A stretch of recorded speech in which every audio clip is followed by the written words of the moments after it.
आणि आता महाराष्ट्रासह देशविदेशातील बातम्या पाहूयात वेगवान स्वरूपात स्पीड न्यूज बुलेटिनमध्ये। मुंबईतील वांद्र्यातील इमारतीला भीषण आग लागली। वांद्र्यातील इमारतीच्या 14व्या मजल्यावर आग लागली होती। आगीवर नियंत्रण मिळवण्यात यश आलं। एनआयएनं मुंबईत 29 ठिकाणी धाडी टाकल्यात। मुंबईत 24 तर नालासोपारा येथे 5 धाडी टाकण्यात आल्या। दाऊदच्या टेरर फंडिंग प्रकरणी या धाडी टाकण्यात आल्या होत्या। अनीस इब्राहिम, छोटा शकील, टायगर मेमन यांच्या हस्तकांवर धाडी टाकण्यात आल्या। लष्कर ए तोयबा, जैश ए मोहम्मद आणि अल कायदाला आर्थिक पुरवठा केला जात असल्याच्या संशयातून धाडससत्र सुरू करण्यात आलंय। एनआयएच्या धाडीत मोठी रोकड, हत्यारे, कागदपत्र जप्त करण्यात आल्याची माहिती समोर आली आहे। माहीम दर्ग्याचे विश्वस्त सुहेल खंडवानी यांच्या माहीममधील कार्यालयात एनआयएनं धाड टाकली। सुहेल खंडवानी यांची 13 तास चौकशी करण्यात आली आहे। त्यानंतर त्यांना ताब्यात घेण्यात आल्याची माहिती आहे। वांद्र्यातील निर्माते समीर हिंगोरा यांच्या घरावर एनआयएनं छापे टाकले, तर ओशिवरामध्ये देखील 2 ठिकाणी छापा टाकण्यात आलाय। प्लुटो इमारतीतील अतिफ शेख आणि तबस्सुम शेख यांच्या घरावर छापेमारी करण्यात आली आहे, तर लोखंडवाला कॉम्प्लेक्स परिसरातील ऋषिकेश इमारतीतील सुरेश शेट्टींच्या घरावर धाड टाकण्यात आली। एनआयएच्या मुंबईतील छापेमारीत नवाब मलिकांचे संशयास्पद व्यवहार आढळले असल्याची माहिती सूत्रांनी दिली आहे। मलिकांचे कोणते व्यवहार संशयास्पद आहेत आणि कुणासोबत आहेत याचा खुलासा एनआयएनं केला नाही। मात्र सुहेल खंडवानी आणि मलिकांच्या व्यवहाराची चौकशी सुरू झाली आहे। एनआयएच्या मुंबईत पडलेल्या धाडीवर भाजपचे प्रदेश उपाध्यक्ष प्रसाद लाड यांनी सूचक विधान केलंय। नवाब मलिक यांच्या चौकशीतूनच एनआयएच्या यापुढील कारवाया झाल्याचं लाड म्हटले। हरियाणात पकडलेले 4ही दहशतवादी एका महिन्यापूर्वी नांदेडला आले होते आणि तब्बल 4 दिवस ते नांदेडमध्ये मुक्कामी होते। या 4 दिवसात ते नांदेडला कुणाला भेटले याचा शोध घेतला जातोय। मनसे नेते संदीप देशपांडे यांनी अटकपूर्व जामिनासाठी मुंबई सत्र न्यायालयात धाव घेतली आहे। त्यांनी अटकपूर्व जामिनासाठी कोर्टात अर्ज केलाय। संदीप देशपांडे आणि संतोष धुरी हे अद्याप फरार आहेत। मनसे नेते प्रवक्त्यांची मंगळवारी बैठक होणार आहे। शिवतीर्थ निवासस्थानी बैठक होणार आहे। राज ठाकरेंच्या निवासस्थानी सकाळी 11 वाजता ही बैठक होईल।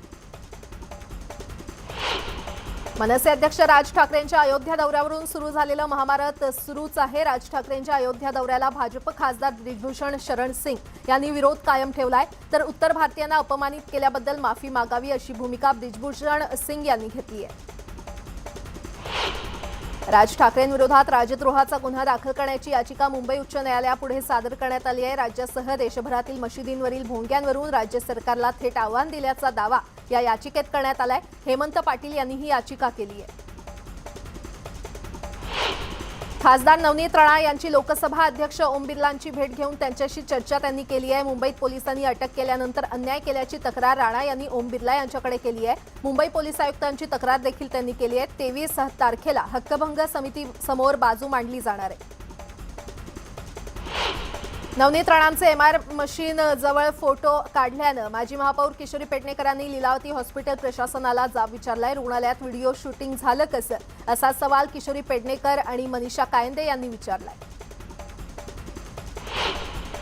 लीलावती रुग्णालयाला पालिकेनं नोटीस बजावली आहे। नवनीत राणांच्या एमआरआयचे फोटो व्हिडिओ शूटिंग केल्याप्रकरणी नोटीस बजावण्यात आली आहे। खासदार नवनीत राणा आणि आमदार रवी राणांच्या घरी जात पालिकेच्या पथकानं नोटीस बजावली आहे। खारमधील राणांच्या घरी जाऊन पालिका पथकानं पुन्हा एकदा नोटीस बजावली आहे। अनधिकृत बांधकाम प्रकरणी ही नोटीस बजावण्यात आली आहे। कोकणातल्या शिवसेनेतील मतभेद चव्हाट्यावर आलेले आहेत। रत्नागिरीचे पालकमंत्री अनिल परब यांना हटवा अशी मागणी शिवसेनेच्या पदाधिकाऱ्यांनी केली आहे। चिपळूणमधल्या बैठकीमध्ये ही मागणी करण्यात आली। शिवसंपर्क अभियानाच्या पार्श्वभूमीवर झालेल्या बैठकीत 5 तालुक्यातील पदाधिकाऱ्यांनी पालकमंत्री अनिल परब यांच्या कार्यपद्धतीवर नाराजी व्यक्त केली। कोकणातील आमदारांची वर्षा बंगल्यावरील बैठक संपल्यावर मुख्यमंत्री उद्धव ठाकरे आणखी एक महत्त्वाची बैठक त्यांची पार पडली। सह्याद्री अतिथीगृहावर ही बैठक पार पडली। या बैठकीला एकनाथ शिंदे, अनिल परब आणि उदय सामंत उपस्थित होते। ओबीसी आरक्षण संदर्भात राज्य सरकारकडून न्याय मिळत नाही, त्यामुळे ओबीसी जनमोर्चा समितीनं केंद्राकडे धाव घेतली आहे। दिल्लीमध्ये ओबीसी जनमोर्चानं केंद्रीय मंत्री रामदास आठवले यांची भेट घेतली आहे। केंद्रानं ओबीसी आरक्षणात हस्तक्षेप करण्याची मागणी करण्यात आली आहे। जालना जिल्ह्यातील बोगस डॉक्टर आणि अवैध गर्भपाताच्या प्रश्नावर आरोग्यमंत्री राजेश टोपे यांचा रुद्रावतार पाहायला मिळाला। पीसीपीएनडीटी कायद्याची कडक अंमलबजावणी करा आणि या प्रकरणी कोणताही 30 मारखान असला तरी त्याची गय करणार नाही या शब्दात टोपे यांनी प्रशासनाला चांगलेच खडेबोल सुनावले। नानाजी देशमुख कृषी संजीवनी योजना बंद पाडण्याचा घाट राज्य सरकारने घातला असून शेतकऱ्यांचं कुक्कुटपालन, शेळीपालन यासह अनेक योजना बंद करण्यात आल्यात असा आरोप माजी मंत्री आमदार बबनराव लोणीकर यांनी केला। खासगी रुग्णालयात उपलब्ध असलेल्या धर्मादाय खाटांची माहिती नियमितपणे लोकांना द्या अशा सूचना विधान परिषद उपसभापती डॉक्टर नीलम गोऱ्हे यांनी दिली आहे। आपत्ती कधी येऊच नये, मात्र आलीच तर उद्भवलेल्या परिस्थितीला तोंड देण्याची आपली सर्व प्रकारची सज्जता हवी आणि ही सज्जता केवळ प्रशिक्षणामुळेच येऊ शकते असं प्रतिपादन रायगड जिल्ह्याच्या पालकमंत्री अदिती तटकरे यांनी केलंय। आपत्ती व्यवस्थापन प्रशिक्षण शिबिराच्या उद्घाटन समारंभात त्या बोलत होत्या। आदित्य ठाकरे 10 जूनला अयोध्या दौऱ्यावर जाणार आहेत। या दौऱ्याची कार्यक्रम पत्रिका न्यूज 18 लोकमतच्या हाती लागली आहे। पत्रिकेनुसार ते सकाळी अयोध्येमध्ये राम जन्मभूमीचं दर्शन घेतील, नंतर हनुमानगढीचं दर्शन घेणार आहेत। त्यानंतर आदित्य ठाकरे लक्ष्मण किल्ल्याचं दर्शन घेऊन पत्रकार परिषद घेणार आहेत आणि संध्याकाळी शरयू नदीवर महाआरती करणार आहेत। राज्यात विजेचा प्रश्न गंभीर झालाय। परिणामी वीज संकटावर प्रश्न विचारला असता ऊर्जामंत्री नितीन राऊत यांना पळ काढावा लागला। इतकंच नाही तर राज्यात लोडशेडिंग नसल्याचा दावा देखील त्यांनी केला। राज्यमंत्री अब्दुल सत्तार यांनी माजी मंत्री अर्जुन खोतकर यांचं अचानक भाषण थांबवलं। एका उद्घाटन समारंभामध्ये माजी मंत्री अर्जुन खोतकर यांचं भाषण रंगात आलं असतानाच सत्तारांनी त्यांचं भाषण थांबवलं। मी पुन्हा येईन असं म्हटल्यावर उपस्थितांमध्ये एकच हशा पिकला। वेळेअभावी भाषण पूर्ण न करता आल्यानं मी पुन्हा येईन असं म्हणत त्यांनी देवेंद्र फडणवीसांना टोला लगावला।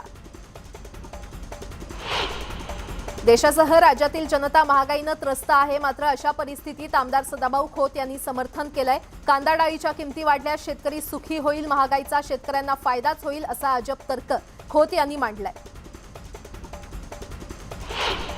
मला जातीयवादी बोललं गेलंय, मात्र मी ते विधान गंभीरपणे घेतलं नाही, त्या विधानाचा आनंद घेतला असल्याचं विधान साताऱ्यात शरद पवार यांनी केलं। ओबीसी आरक्षणावर वकिलांचा विचार विनिमय सुरू आहे। सत्ता हातून गेल्यामुळे महाविकास आघाडीला बदनाम करण्याचा एक कलमी कार्यक्रम सुरू असल्याचं शरद पवार म्हणाले। महागाईवरून लक्ष दूर करण्यासाठी भोंग्यांचा वाद निर्माण केला जातोय, हे बरोबर नसल्याचं साताऱ्यात बोलताना शरद पवार म्हणाले। भाजप नेते किरीट सोमय्या यांनी संजय राऊतांविरोधात तक्रार दाखल केली आहे। नवघर पोलीस ठाण्यात किरीट सोमय्या, पत्नी मेधा आणि मुलगा नील यांनी ही तक्रार दाखल केली। संजय राऊतांनी सोमय्यांच्या युवक प्रतिष्ठान विरोधात तक्रार दाखल केली आहे। 2013-14 मध्ये सोमय्या यांनी एका कंपनीविरोधात आरोप केले होते। त्यानंतर कंपनीच्या प्रमुखाची ईडीनं चौकशी देखील केली। त्यानंतर 2018-19 मध्ये सोमय्या यांच्याशी संबंधित युवक प्रतिष्ठानला याच कंपनीकडून मोठ्या प्रमाणावर निधी मिळाला। मग ही खंडणी नाही का असा सवाल संजय राऊत यांनी केलाय। किरीट सोमय्यांचे आणखी घोटाळे समोर आणणार आहे असा इशारा शिवसेना खासदार संजय राऊत यांनी दिलाय। तर लवकरच भाजपचा मुखवटा फाडला जाणार आहे, त्यावेळी आरोपांऐवजी प्रश्नांची उत्तरं द्या असं संजय राऊत यांनी म्हटलंय। ज्यांनी सातत्यानं आरक्षणाला विरोध केला त्यांच्या तोंडी आरक्षणाची भाषा शोभत नसल्याचा टोला राष्ट्रवादीनं रावसाहेब दानवे यांना लगावलाय। ओबीसी जनगणनेला विरोध ज्यांनी केला त्यांनी ओबीसीवर बोलू नये असा टोला विजय गव्हाणे यांनी दानवेंना लगावला। कायदा हातात घेऊन भोंगे विरुद्ध हनुमान चालीसा आंदोलन करून कायदा आणि सुव्यवस्थेचा प्रश्न निर्माण करणं तसंच चुकीचा इतिहास तरुण पिढीसमोर मांडल्याविरोधात पीपल्स रिपब्लिकन पक्षानं राष्ट्रीय कार्याध्यक्ष जयदीप कवाडे यांच्या नेतृत्वाखाली दादर चैत्यभूमीवर आंदोलन केलं। मीरा भाईंदर महापालिकेत चहा मिळाला नाही म्हणून संघटनेचे जिल्हाध्यक्ष श्रीनिवास निकम यांनी थेट महासभेत जाऊन महापौरांचा विरोध केला। तर 3 तास प्रेक्षक गॅलरीमध्ये बसून सभागृहातली चर्चा ऐकून त्यांचं डोकं भणभणायला लागलं। त्यातच चहा मिळाला नाही यामुळे त्यांच्या संतापाचा उद्रेक झाला। मात्र सर्व प्रकार लक्षात आल्यानंतर नगरसेवक आणि शिपायांनी निकम यांना सभागृहाच्या बाहेर काढलं। पुण्यातील बालगंधर्व रंगमंदिर पाडून पुनर्विकासाद्वारे 3 नवे नाट्यगृह, भव्य पार्किंगची व्यवस्था असलेलं बांधकाम करण्याचं महापालिका प्रशासनानं ठरवलं असून पालकमंत्री अजित पवार यांची या प्रस्तावाला सहमती असल्याची माहिती मिळाली आहे। दरम्यान पुण्यातील कलाकारांनी मात्र या प्रस्तावाला विरोध केलाय। नव्या बांधकामाचा आढावा आधी पुणेकरांसमोर ठेवा आणि पर्यायी नाट्यगृह सुचवा असं कलाकारांचं म्हणणं आहे। अहमदनगर जिल्ह्यातील राहुरी तालुक्यात यंदा उच्चांकी 12.5 लाख मेट्रिक टन ऊसाचं गाळप झालंय। तनपुरे साखर कारखान्यानं 5 लाख तर प्रसाद शुगरनं 7.5 लाख मेट्रिक टन ऊसाचं गाळप केलं। जिल्ह्यात अद्याप 9 लाख मेट्रिक टन ऊस शिल्लक असताना राहुरी तालुक्यातील दोन्ही साखर कारखान्यांना आघाडी घेत आपल्या कार्यक्षेत्रातील संपूर्ण ऊसाचे गाळप पूर्ण केले। पुण्यातील हवेली तालुक्यातील आव्हाळवाडीतील खंडेरायाच्या यात्रोत्सवानिमित्त लोणीकन घाटात बैलगाडा शर्यतींचा थरार रंगल्याचं पाहायला मिळालं। या शर्यतीला बैलगाडा मालकांनी तुफान गर्दी केली होती, तर शर्यत पाहण्यासाठी देखील नागरिकांनी गर्दी केली। अहमदनगर जिल्ह्यातील कोपरगाव तालुक्यातील संवस्तर गावात मगन भारूड या शेतकऱ्याकडे असलेली गाय भांडत ठेवताच दूध द्यायला सुरुवात करते। ही गाय गेल्या 20 दिवसांपासून सकाळ संध्याकाळ 4 ते 5 लिटर दूध एका वेळेस देते। गायच्या सडांमधून आपोआप दूध निघताना पाहिल्यानंतर भारूड कुटुंबाला देखील आश्चर्य वाटलं। मोकाट कुत्र्यांनी हरणावर हल्ला करून ठार मारल्याची घटना येवला तालुक्यातील रेंडाळे येथे घडली आहे। हरिण पाण्याच्या शोधात भटकंती करत असताना दबा धरून बसलेल्या कुत्र्यांनी त्याच्यावर हल्ला केला। या हल्ल्यात हरणाचा मृत्यू झाला। दुकान आणि आस्थापनेचे फलक मराठीत लावण्याच्या सक्त सूचना जळगाव जिल्हा व्यापारी महामंडळानं दुकान व्यावसायिकांना दिल्यात, तर जिल्ह्यात मराठी नामफलक नसलेल्या दुकानांवर नियमांनुसार कारवाई केली जाणार असल्याचा निर्णय जिल्हा व्यापारी महामंडळाच्या बैठकीत घेण्यात आलाय। अमरावती जिल्ह्यातील दर्यापूर येथील गांधी चौकात छत्रपती शिवाजी महाराजांचा पुतळा बसवण्यावर स्थानिक पालिका प्रशासन परवानगी देत नसल्यानं असंख्य शिवप्रेमी अमरावती जिल्हाधिकारी कार्यालयावर धडकले। शिवाजी महाराज यांचा पुतळा बसवण्याची परवानगी दिली नाही तर 13 मे रोजी आत्मदहन करणार असल्याचा इशारा शिवप्रेमींनी दिला। कोल्हापुरातील छत्रपती शिवाजी महाराज चौकात महागाई विरोधात शिवसेनेकडून अनोखं आंदोलन करण्यात आलं। गॅस दरवाढीवरून संतप्त महिलांनी डोक्यावर सिलेंडर घेऊन आंदोलन करत सिलेंडर नदीत फेकून देत संताप व्यक्त केला। जालन्यातील संतोषी माता मंदिर परिसरात अमित अगरवाल या व्यापाऱ्याला लुटल्याची घटना समोर आली आहे। कॅश घेऊन जाणाऱ्या व्यापाऱ्याला रस्त्यात अडवून चोर चक्क गाडीच घेऊन पसार झाले। गाडीच्या डिकीत 6,92,000 रुपये होते। व्यापाऱ्याला लोखंडी सळीनं मारहाण करून ही चोरी करण्यात आली। किरकोळ भांडणानंतर 4 मुलं घर सोडून निघून गेले होते। काश्मीरा इथे मुलांमध्ये वाद झाला होता, त्यानंतर हाणामारी झाली होती। पोलिसांना बोलावण्याचं सांगण्यात आल्यानं 4ही मुलं घर सोडून निघून गेले होते। या प्रकरणी पोलिसात तक्रार दाखल करण्यात आली आहे।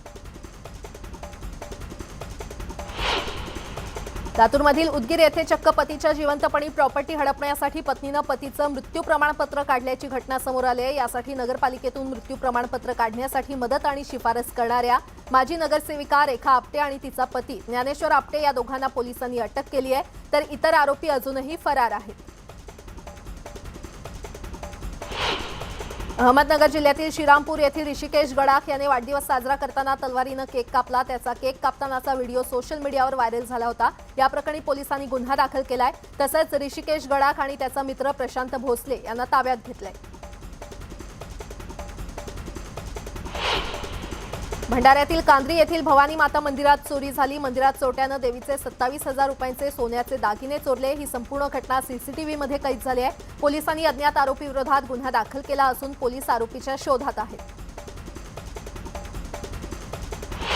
परभणीच्या जिंतूरमध्ये जागेच्या वादातून हाणामारी झाल्याची घटना समोर आली आहे। वेळेत पोलीस घटनास्थळी दाखल झाल्यानं मोठी अनुचित घटना टळली, मात्र या हाणामारीमुळे शहरातील वातावरण तणावग्रस्त झालं।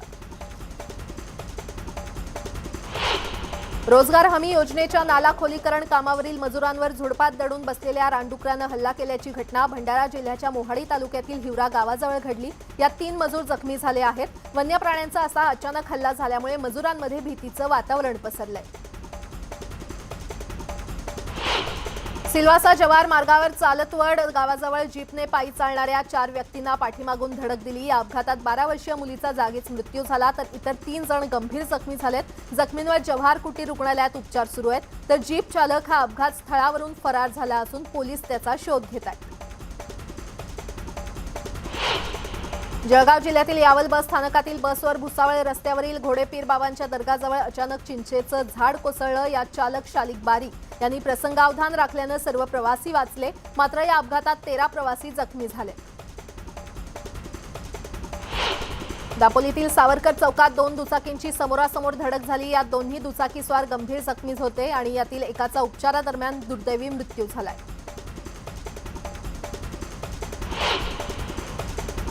मुंबई पुणे द्रुतगती महामार्गावर खोपोलीजवळ गॅस टँकर उलटून अपघात झाला। अपघातग्रस्त टँकर दुसऱ्या लेनवर आल्यानं त्याची धडक अनेक वाहनांना बसली, त्यामुळे या अपघातात 3 जण ठार झाले। वाशिम जिल्ह्यातील कारंजा शहराजवळ समृद्धी महामार्गालगत उभ्या असलेल्या ट्रेलरला कार धडकून भीषण अपघात झाला। या अपघातात 2 जण ठार तर 5 जण गंभीररित्या जखमी झाले। स्थानिक नागरिकांच्या मदतीनं सर्व जखमींना बाहेर काढून अमरावतीला उपचारासाठी पाठवण्यात आलं।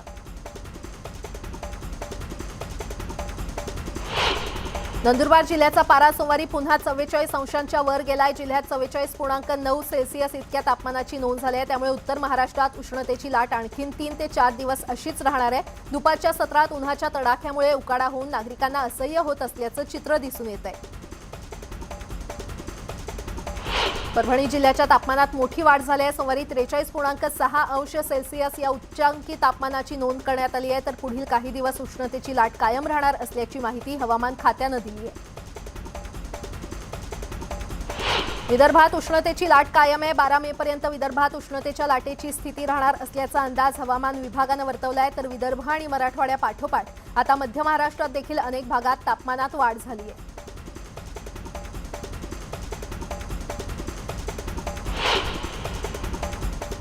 यासोबतच इतरही काही महत्त्वाच्या बातम्या आपण पाहणार आहोत। तुर्तास एक छोटासा ब्रेक, पाहत रहा न्यूज 18 लोकमत।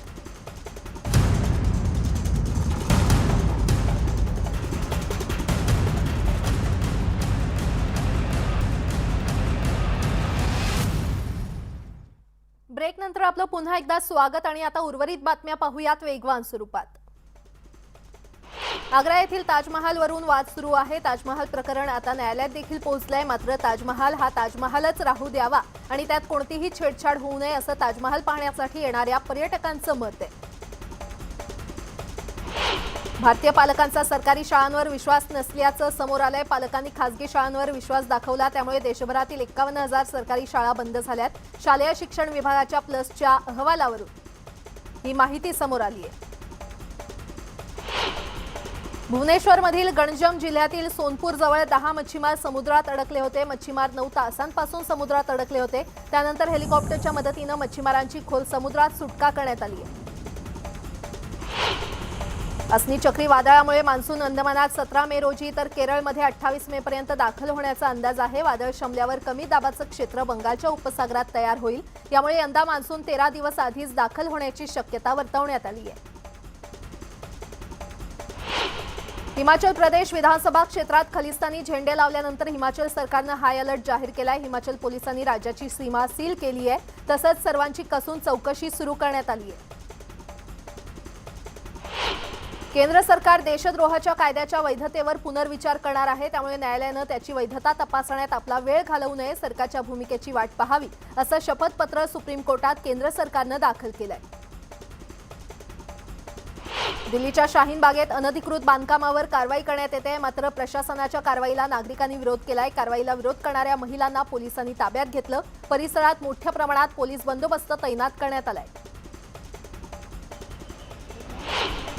काँग्रेसच्या केंद्रीय कार्यकारिणीची बैठक पार पडली। नवी दिल्लीतील 24 अकबर मार्गावरील मुख्यालयात ही बैठक पार पडली। या बैठकीला सोनिया गांधी, राहुल गांधी उपस्थित होते। भारतरत्न आणि गानसम्राज्ञी लता मंगेशकर यांच्या सन्मानार्थ अयोध्येमध्ये चौक बांधण्यात येणार आहे। मुख्यमंत्री योगी आदित्यनाथ यांनी अयोध्या प्रशासनाला या संदर्भात सूचना दिल्यात। एवढंच नाही तर लताजींनी गायलेली भगवान राम आणि हनुमानाची गाणी आणि भजन शहरात ठिकठिकाणी स्पीकरवर लावण्यात येणार आहे। हरियाणातील पानिपत इथे बिबट्याच्या हल्ल्यात 2 जण जखमी झाले। पानिपत जिल्ह्यातील बहरामपूर इथल्या गावामध्ये शिरलेल्या बिबट्याला पकडण्यासाठी बचाव पथकाचे प्रयत्न सुरू होते। यावेळी अचानक बिबट्यानं बचाव पथकातील लोकांवर हल्ला केला। मोठ्या प्रयत्नानंतर अखेर या बिबट्याला पकडण्यात यश आलं। भारताच्या शेजारील श्रीलंका देशाची आर्थिक स्थिती ढासळलेली आहे। त्यातच श्रीलंकेचे पंतप्रधान महिंद्रा राजपक्षे यांनी राजीनामा दिलाय। राजीनामा देण्यापूर्वी राजपक्षे यांनी जनतेला संयम बाळगण्याचं आवाहन केलंय। सध्या संपूर्ण देशात संचारबंदी लागू करण्यात आली आहे। नाटो सीमेवर रशियाला धोका निर्माण करत असल्याचा मोठा आरोप व्लादिमीर पुतीन यांनी केलेला आहे. आम्ही आमच्या भूमीसाठी लढत असल्याचं पुतीन म्हणाले. युक्रेन अण्वस्त्रांच्या दिशेनं वाटचाल करत असून रशिया युक्रेनला पराभूत करेल असं पुतीन म्हटले. बॉलिवूडची देसी गर्ल प्रियंका चोप्रा आणि तिचा पती निक जोनास यांनी आपल्या सोशल मीडिया अकाउंटवरून मातृदिनाच्या दिवशी आपल्या मुलीसोबतचा फोटो शेअर केलाय. त्यांच्या या फोटोवर चाहत्यांनी लाईक्स आणि कमेंट्सचा वर्षाव केलाय. अभिनेता विकी कौशल आणि अभिनेत्री कतरिना कैफ सध्या सुट्ट्यांचा आनंद घेताना दिसत आहेत. दोघांनी आपल्या सोशल मीडिया अकाउंटवरून काही फोटो शेअर केलेत. त्यांचे हे फोटो सध्या व्हायरल होत आहेत. बॉलिवूड अभिनेत्री सोनाक्षी सिन्हा सध्या चांगलीच चर्चेत आहे, कारण सोनाक्षीनं आपल्या सोशल मीडिया अकाउंटवर काही फोटो शेअर केलेत ज्यात तिच्या हातात अंगठी पाहायला मिळते. त्यामुळे सोनाक्षीचा साखरपुडा झाला असल्याच्या चर्चा रंगल्यात.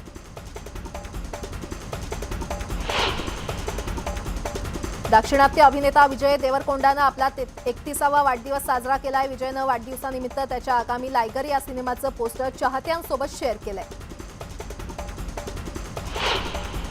विजय देवरकोंडानं लायगर सिनेमाचं पोस्टर शेअर करत एक व्हिडिओ देखील शेअर केलाय. माय बर्थडे मॉर्निंग थॉट्स असं कॅप्शन विजयनं आपल्या व्हिडिओला दिलंय. त्याच्या या व्हिडिओला चाहत्यांनी चांगलीच पसंती दर्शवली आहे. Security and my place in the world. I've had to fight for every ticket sold. I've had to fight for each and every one of you for you. Celebrity kid Taimur यानं तायक्वांडो या खेळात yellow belt प्राप्त केलाय. त्याचा एक video सध्या समोर आला असून तैमूरचा हा व्हिडिओ सध्या चांगलाच व्हायरल होतोय.